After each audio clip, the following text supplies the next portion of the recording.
Mon souhait, c'était d'avoir mon propre restaurant, d'être sur Nîmes, ma ville natale. Et en plus, tout proche des arènes.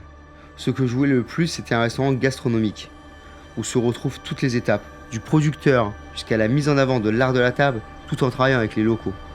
Avoir pu le réaliser dans ma ville, qui m'a vu grandir, a été pour moi la cerise sur le gâteau. Je suis quasiment du quartier, j'étais à l'école juste derrière, je connais le quartier par cœur. Je me suis un peu formé chez pas mal de grands chefs, où j'ai appris à m'étoffer et à faire ce que je fais aujourd'hui.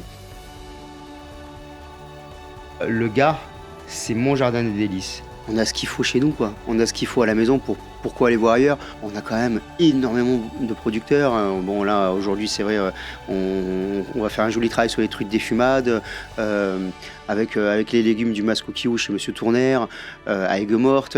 Et après, on va faire une chips, un peu comme une pâte à crêpes. Et c'est pareil, on va le faire avec la farine de chez Monsieur Bastille. Donc c'est une farine à base de seigle.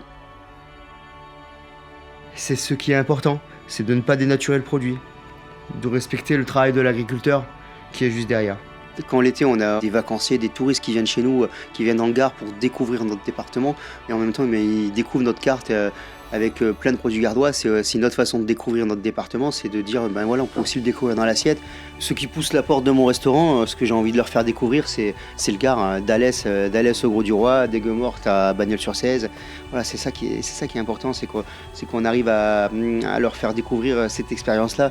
Après, j'essaye de transmettre mes valeurs à mon équipe, parce que finalement, c'est un métier avec beaucoup de contraintes, et si notre métier manque de sens, on n'a rien compris. Du coup, on a même du mal à trouver des collaborateurs qui s'investissent à 200% pour ce projet-là. On ne vient pas juste manger au restaurant, on vient faire une expérience, on vient découvrir quelque chose. Et sans eux, finalement, je peux pas la faire vivre complètement, cette expérience. On peut avoir des jolis produits, on peut avoir les meilleurs produits du monde, on peut avoir une bonne technique en cuisine, mais si mes gars, que ce soit en cuisine ou en salle, ils comprennent pas le projet, ils le suivent pas, ça ne peut pas fonctionner. Il y a un volet écologique dans ma cuisine, c'est méga important.